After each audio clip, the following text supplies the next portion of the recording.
Okay, mayong hapon kanatong tanan mga igsoon ko higala ko diya sa kanginan. Karon magsugod sa kita sa atong programa nga mao ang discussion sa kapunon sa Domingo o atong tema karon nga paglalon sa duha ka na dibiter sa tibok nga Pilipinas walay lain si Efren Board, former board CFD Philippines Governor Yap de la Peña o ang isa usab si Ustad Ibrahim Romas pamatudan sa paniniwalang Islam nga si Kristo wala namatay. So ang affirmative side mao si Ibrahim Romas o karon ato gihatag kaniya ang panahon niini nga kahaponon mayong hapon kanatong tanan. Ilan ni kami minuto sa kuha, sir? 5 minutes? 5 minutes, 5 minutes. Alhamdulillah, Rabbil Alamin. Wassalatu wassalamu ala Rasulillah wa ala alihi wa ashabihi ajma'in. Amma ba'd. Assalamu alaikum wa rahmatullahi wa barakatuh. Ang Quran, ang Allah nagasulti sa Quran.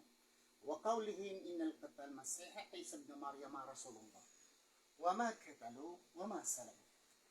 Sila, mga tao nga nagapamatuod, nagasulti, na among napatay si Kristo nga Misaya, na anak ni Mary. Sa pagkatinuod, ang sa hero nga si Hesus Kristo, wala siya nalangsang sa cross, wala siya napako, o wala usab siya napatay. Para sa mga Muslim, igo ng pakinig. Butuo na kami niini, kaya wala kami duda sa Quran, na ang Quran walay contradiction, o niya ang Quran pulong sa Allah. Pero dili malikayan ka, doon ang mga absurd na itong Kristohanon, na gusto gayod magmubasa o magpamatuod sa Biblia, so inita sa ilang Biblia. Sa Biblia mga kaigsunan, hanggang si Pedro ay nakahubad, at sa madaling sabi, during the crucifixion of Jesus Christ, the disciples were not there. They were not around. So ang kanilang mga evidence, ang kanilang naririnig, hearsay, yun ang naging nasulat at naging kasalukuyan sa Kristiyano nga kamatuuran or katotohanan nga from hearsay. Why from hearsay? Because during the critical juncture, all the disciples of Jesus Christ forsook Him and fled. Ano bang katibayan na si Jesucristo ay hindi napako sa cross? Nandiyan ba si Biblia? Bago diyan, mga kapatid, ang Biblia mismo nagkasabi, magtuktok ka mo at pag-ablihan. Sino bang mangayo og isda, tagaan og bitin? Sino bang mangayo og tinapay, tagaan og bato? So, ang Biblia nagpapapatunay na kung kayo manuktok, kayo yung hihingin ng saklolo, kayo bigyan at sasagutin.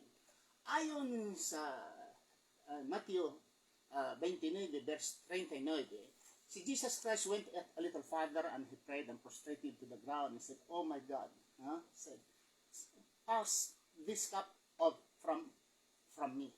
Pass this cup. Meaning, ayaw ko kapatayin siya. Sa Hebrews chapter 5 verse 7, nagsasabi, in all his days, when he prayed with strong crying from death, and God heard his prayer.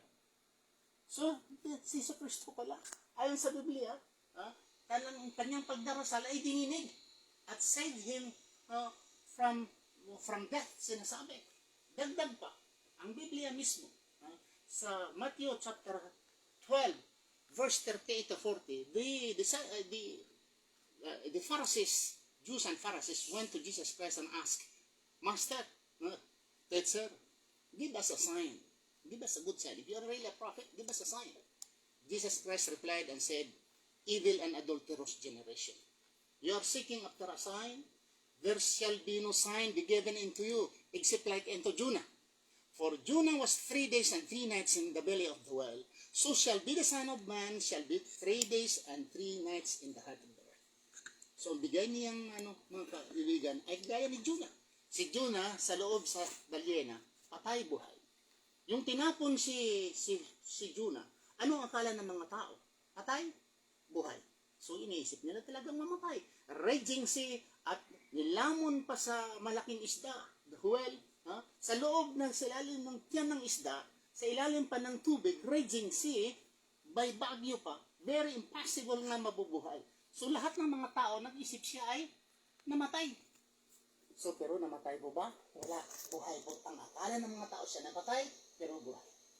Ang Bible mismo, mga kapatid, nagsasabi sa 1 Corinthians chapter 15 verse 44, nagsasabi na when you die, you will be buried or you will be sown in physical body or the natural body, other translation natural body, other naman is physical body, and you will be resurrected in a spiritual body.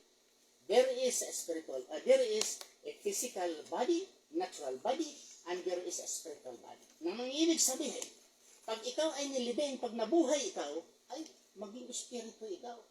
At ang espiritu, walang buto at walang laman. So, when Jesus appeared, the so-called resurrection, when He appeared to His disciples, the disciples, takot sila. They were terrified. Why? Because they were thinking that they had seen a ghost. Akala nila ay ghost. Pero sabi ni Jesus Christ, ako ito. Touch me. For I have bones and I have flesh. The resurrected body, no bones and no flesh. So yan lang po mga kapatid. Ang ating masasabi, inshallah. Dahil ilang minuto pa? 1 minute. 1 minute. So ito ang katibayan ko mga kapatid. Na si Jesucristo, yung nabuhay na siya, may buto at may laman at kumain pa si Jesucristo. Nagpapatunay lamang na si Jesucristo ay hindi siya nabuhay muli. At ang Bible, Hebrews chapter 5 verse 7 nagsasabi na si Jesucristo dininig ang kanyang pagdarasal and He was saved, His life saved from death. Okay, time na gyud na. Okay, mo kato ang side sa affirmative side nga mao si Abraham Romas ato taron sa 5 questions sa atong former Governor Board CFD Philippines Yap de la Peña. Salamat, Brad Roy, 70 Adventist o sa moderator. Assalamualaikum, Brad Ramas. Ang unang tanong ko, Brad Ramas, sa Surah 19:34 sa Holy Book of Islam sa Quran, si Isa anak ni Maryam. Kapag anak siya Maryam, may katawan si Ginoong Jesucristo. Tanggapin mo? Anong surah? 19:34. 19:34. Tanggapin mo nga may katawan nga tao si Kristo. Of course. Ha? Si Jesucristo ay tao. Si Jesucristo ay tao. Next question. 1 Pedro 3:18, ginamit mong Biblia kanina. Namatay ang pagkatao ni Kristo.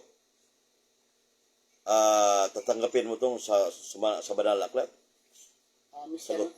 Okay, ganito. Ang aking isasagot ganito. Ang ating topic ay pagkamatay at mabuhay. Hindi po pagka-espiritu, pagka-Diyos, part of Trinity, hindi po Godhood, hindi po divinity ang ating topic. Ang ating pong topic is pinapapatunayan ko na si Jesucristo ay hindi namatay at hindi nabuhay muli ayon sa Biblia. Doon ko magtanong. Valid question, Mr. Monitor, Brad Roy, kasi Biblia ang ginamit ko, 1 Pedro 3:18. Ang namatay si Kristo ang iyang pagkatao. Tama ito o hindi? Sasagutin mo, Islam. Okay, bilang moderator balido ang question tungod kay guys got bahin kay Jesus Christ kay Jesucristo. Balido. Siyempre, tayo nga tao, sagot, tayong tao, ang namatay natin, yung pagkatao natin. Dahil tayo ang tao, may espiritu. Yung pagka-espiritu natin, hindi mamatay. Tayong lahat, ang espiritu sa lahat ng tao ay hindi mamatay. Ang mamatay lang natin, ang katawan. This is Jesus Christ. That makes Him God. Next question. Next question. Tatanggapin mo nga, death is the end of the earthly life. Nga panagbulag, lawas o galag ang death, ang kamatayon. Akseptado ka, Islam, brother? Kami mga Muslim, hindi kami naniniwala nga ang death is the end of life. And even the Catholic do not accept that. Kasi may purgatory pa nga eh. May life pa eh. After the death, dito yung physical death natin, ang tao ay mayroong another life. Sa amin tinatawag ito na barsak. Sa mga Katoliko, may tinatawag na purgatorio.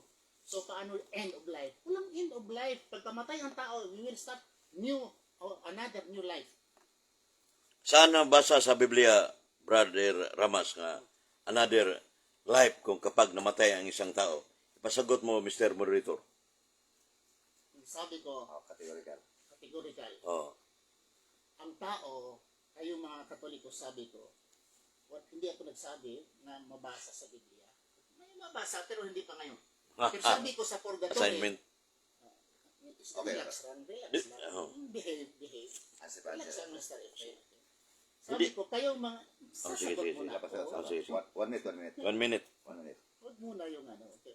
Sasagot muna ako na yung pagkamatay sa Muslim na pagkamatay, mayroon kaming another life tinatawag na barsa.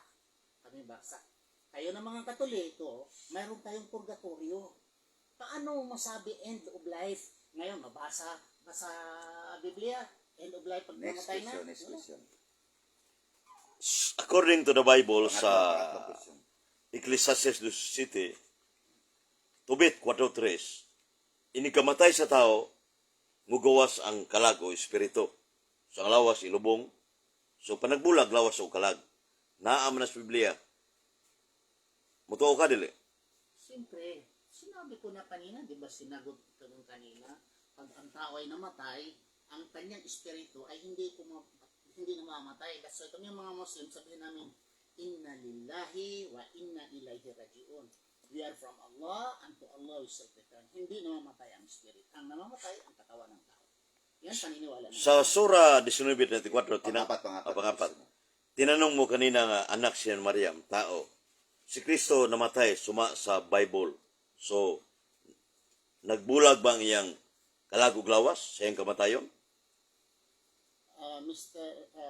Aking katunggali, bago mo lang sinasabi kanina naghiwalay. Bakit pa? Hindi mo ba naintindihan yung binabasa mo kanina? Binabalik mo lang ang binabasa kanina. So, ibig sabihin, namatay si Jesus. Last question. Last what, brother? Last. According to Quran, sa Surah 19:35, babasahin natin, i-premise natin, hindi si Allah na siya ay nanganak na isang lalaki. Ito ay tungkol sa paninirang pare sa kanyang Kristiyano laban kay Allah. Nagsasabi nga si Jesus ay anak ni Allah. According sa Quran, Abdurrahim Ramas, nga si Isa anak ni Allah. So, ibig sabihin, kini si Isa may immaterial being, kaya anak mo siyang Allah. May material being, anak siyang Maryam. So, dalawang nature si Kristo. Tama ba yun? Ang pagbasa mo at pagkaintindi ay mali. Basahin ko sa English, kasi nahirapan ka magbasa ng Tagalog. Basahin ko sa English. It befits not the majesty of Allah that He should beget a son. This refers to the slander of Christians against Allah. Nang ibig sabihin, pag sinabi na ang Allah ay mayroong anak, this is a slander against Allah. Yung mga unbelievers ang nagsasabi. It's a slander. Nang ibig sabihin, si Allah ay hindi nanganganak. Very clear. Next question. Last, no? Wala na. Five na. Sige. Okay. Okay no, mo to ang ilahang mainit nga discussion may tungod sa ilang topiko nga gipapatud-an sa ato ang brother nga Islam nga si Hesus Kristo wala namatay og mo to atong napaminawan og karon daghang salamat sa paminaw des kanginan moadto sad ta sa bahin sa lahi na sad nga sistema o muhatag pa ba ka o human naman yung mga side, no? Simpa mo, deliver pa siya. 5 minutes. So, deliver ka. 5 minutes. Oo. Cross-examine ko siya. So, another deliberation ta, 5 minutes sa ato ang paniniwalang Iglesia Apostolika Katolika Romana kang former Governor Board Safety Philippines Efren Yap Dela Piña, debater from Cebu City. Imong panahon, Brad Efren. Assalamualaikum o Brad Mr. Moderator. Ang isip negative side sa papresentar ni sa Islam nga si Kristo wala mamatay. Hindi napako sa cross o yan ang mga ang pang-view nila sa Biblia. Pero sa Biblia sa Juan 19:20 nakatatag doon ang INRE. Ibig sabihin ng INRE, Jesus Nazarios Rex Diorum. Jesus the King of the Jews. Napako sa cross si Kristo sa cross sa Golgotha Mount of Calvary. Namatay ba si Kristo ang iyang si Kristo namatay? Namatay. 1 Corinto 15:3, San Pablo ingon, Christ died for us. So, tinanong ko siya kanina sa 1 Pedro 3:18. So, tama ba yung sinabi ni Apostol Pedro nga pagkatao ni Kristo namatay? Tinanggap niya mga kapatid. So, tama yun. So, tama yung sinabi sa Islam nga hindi namatay si Kristo isip Diyos according to the Bible, 1 Timothy chapter 1 verse 16 to 17. Immortal God. O sa to, ibig sabihin ang divine nature ni Kristo hindi na namamatay. Kasi espiritu yun. 1:4:24 ang espiritu absolute invisible. Hindi makita. Paano mamatay? So, Kristo sa simula sa sinugdan ay anak ni Maryam according to Quran surah 19:34, anak ni Maryam. So sa hindi pa nagbuntis si Maryam o Birhen Maria, si Kristo diha nang iyang eksisido ng iyang pagka-Diyos, ang divine nature. So ang divine nature eternal o Last 3 absolute minutes. invisible. Nana sa Mikias 5:2. Mimi ulam, meaning eternal. So, kanang eternal, hindi mamatay, constant present. Tama yung Islam na presenter na hindi mamatay si Kristo. Isip Diyos. Pero isip tao, mamatay si Kristo kasi in order to die, He assumed in human nature. The second divine person, both human and divine. Dalawang nature si Kristo. Tao, Diyos. 100% God, 100% man. Pero, by the way, ang topic yun nga, si Kristo hindi mamatay according to Islam, I beg to disagree nga hindi mamatay ang iyang pagkatao. Kasi sinabi ni San Pablo sa 1 Corinto 15:3. Sa Mateo 27:46, sinabi ni Kristo, Diyos ko, nganong gibiyaan mo ako. So sa Lucas 23:42, ngadto sa 43 o 44, si Kristo, Lucas 23:46, amahan ko, itugyan ko ng akong espiritu. O niyuko si Kristo og namatay. Nya malansang ba way material being, way lawas si Kristo? Malansang sa cross, patay si Jesus. Lucas 23:46, perting klaruha sa Biblia, mga kapatid, nga namatay si Kristo dito sa cross. So, paano counter-explain sa Islam, nakasulat sa banal na aklat, litra po litra, nya tinanggap ni Brother Ramas nga anak ni Maryam, ibig sabihin may katawan ng material being. Niuyon siya ang kamatayon, panagbulag, lawas o kalag. Hitabo man ni Kristo, panagbulag, lawas o kalag. Pero ang second by person with the divine nature, wala maunsa. Ni Last Joen, ba't 1 minute. dinatisul ang damage? Ang pagkataon ni Kristo mo'y namatay. Sumala sa pulong sa Diyos. O sa Quran, mga kaisunan nga tao siya. So ang tao, mga dagkong referensya sa tibok kalibutan, meaning, death is the end of the earthly life. Ang earthly life, human existence to ba? Tao na siya. Yang separation, body and soul mo na yung definition sa death, mga kapatid. So, ang presentasyon sa itong pinanggang kaatbang Islam nga, 20 seconds. ang wala mamatay, kinsa mo itong gilansang sa krus sa Juan 19:20. Si Kristo to, dili. Kanang ilansang ka so di ka mamatay. God, sa 7 last words of Jesus Christ, hapit ng Holy Week 2024, kaningon, giuhaw ako, niya, itugyan kong kalag, amahan, Allah, wait sa buloits. Okay, time na yun.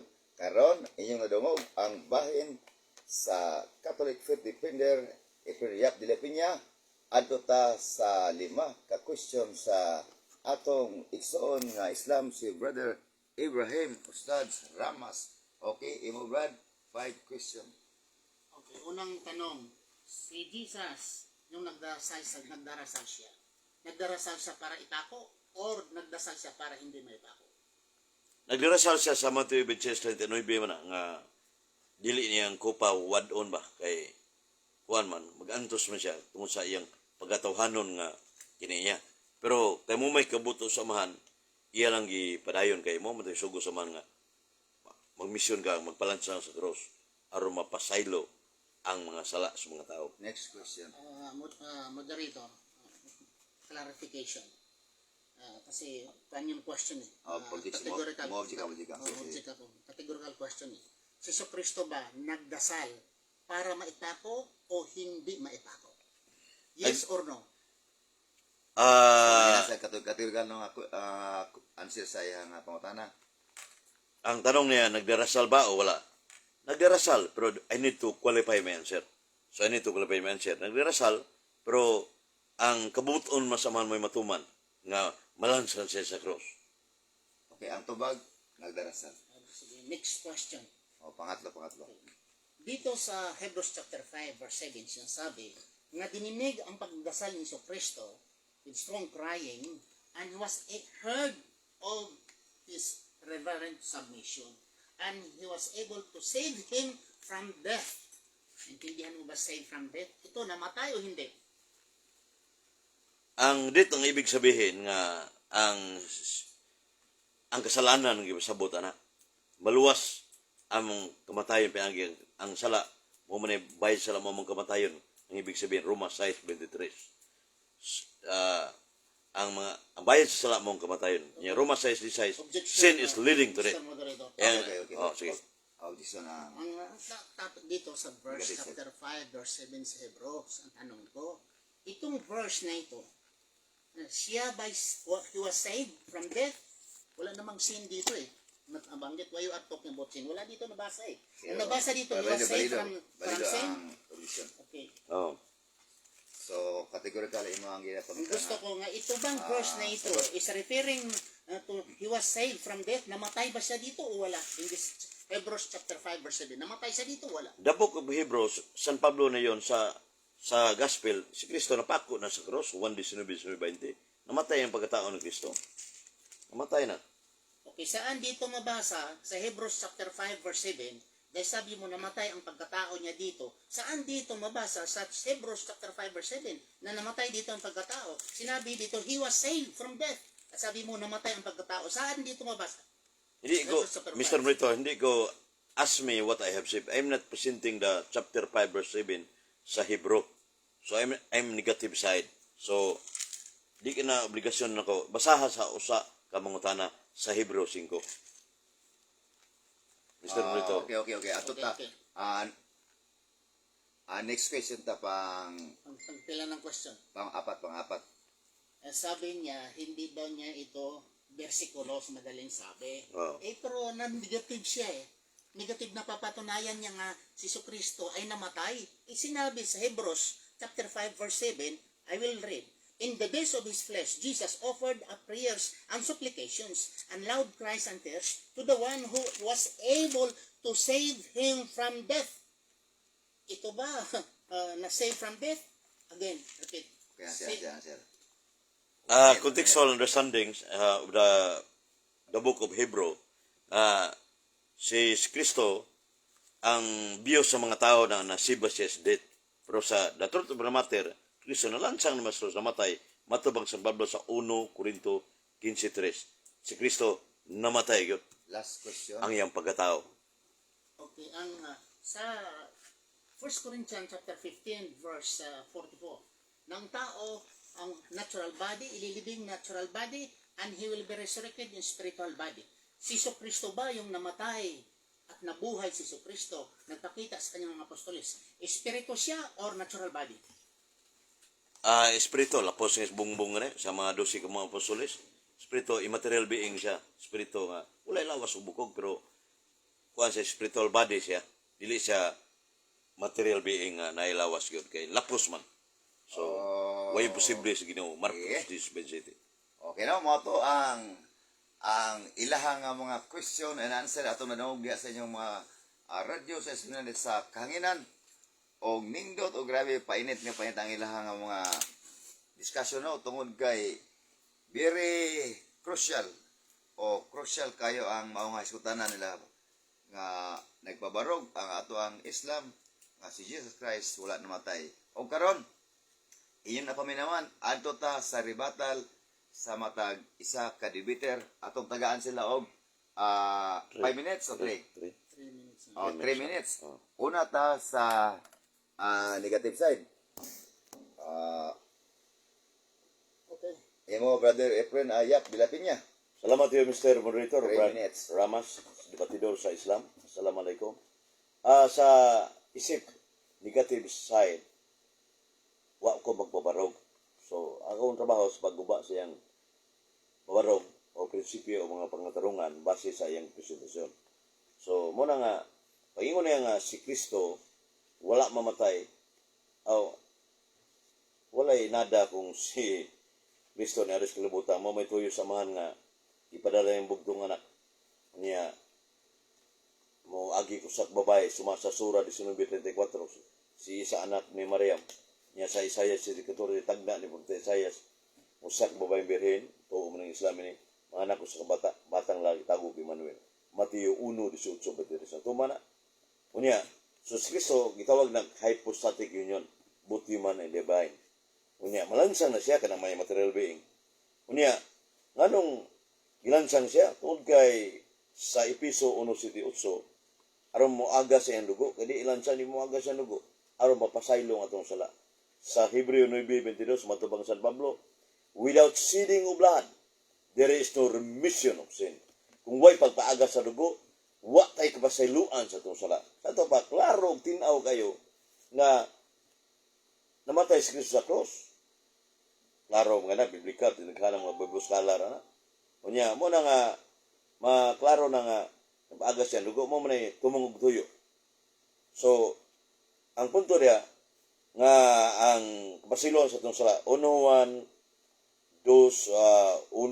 nga si Kristo alang sa tanang tao, apil ng Islam na, iwala ang dugo para mapasaylo ng sala. Kay si Kristo, all-embracing, all-extending, Colossus 3:11. Sa ito pa, naasya sa tanan. Nasa tanang katawan. Apil sa balista, Iglesia ni Cristo, Islam.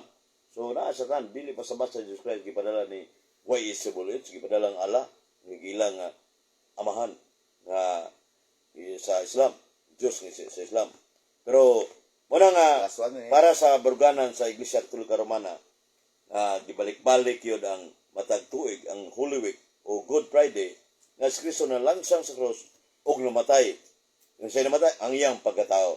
Butangan na to, basta mga misinterpret, ang iyang pagka-Diyos, ang iyang pagka-Diyos, isip Diyos, di mo na mamatay. Isip tao, namatay siya, pero nijuin ang iyang pagka-Diyos sa iyang pagkatawanon, but did not dissolve and damage. Sama sa bula ba? Lansangan ang bula, ang panit na doon, ang hangin, wa mo sa permanente kaya pong gitawag hypostatic union of Christ. Asa mo ba sa hypostatic union? Colossus 9 o Roma 9:5. Ang tibok nga pagka-Diyos, naas pagkatao ni Kristo. Nagkahiusa pero wa magka-mix. Wa magkasambog ba? Muna yung hypostatic union. Kanunay, matuod nga Diyos kalibing kapan. Wa na mamatay ang pagka-Diyos. Pero pagkatao, namatay. 1 Pedro 3:18. Matod pa ng Apostol Pedro. Salamat po. Akong ikapahayag sa rebatal nga counter-explain sa itong pinanggangat.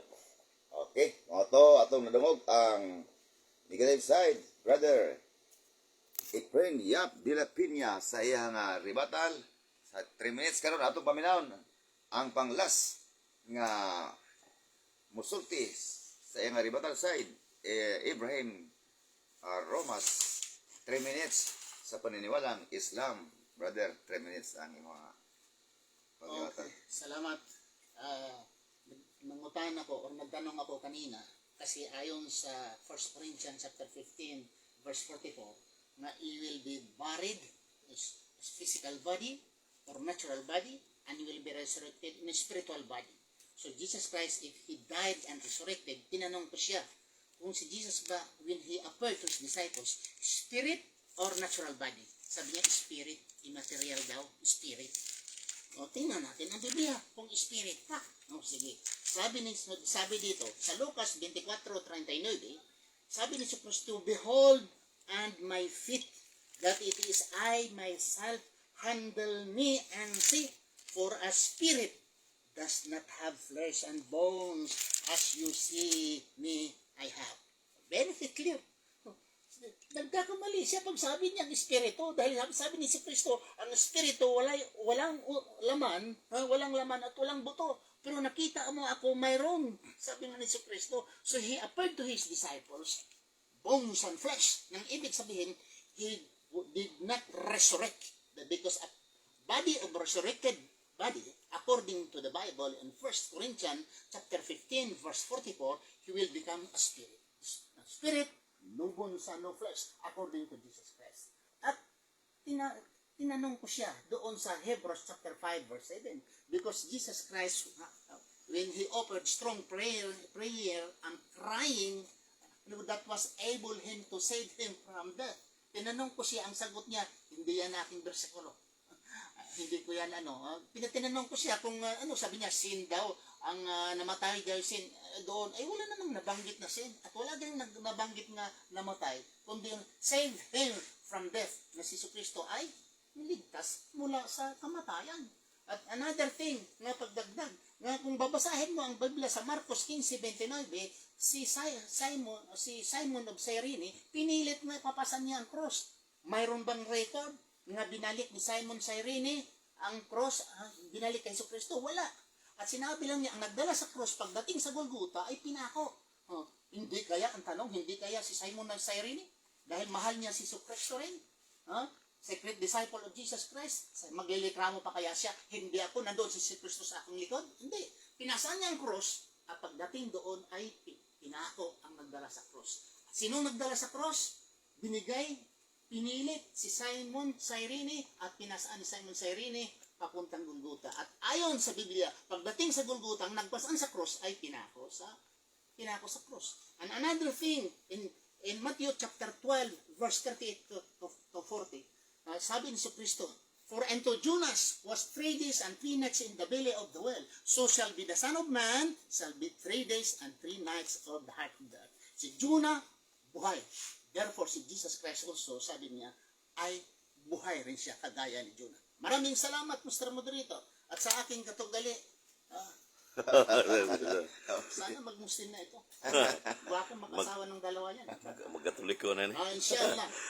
Okay no, mo to ang atong nanog nga mainit nga bakbakan dinhi sa DYSR FM Dumaguete. Live tano nga yang napaminawan karon sa kanginan ang duha ka mga bugtat nga debater sa tibok nga Pilipinas ug dili sa Pilipinas hangtod pa sa tibok nga kalibutan. Makita sa Facebook tugay live ta sa Facebook karon ini nga mga orasa og mao kato ang ilang nga mga istan atong nadungog karon ani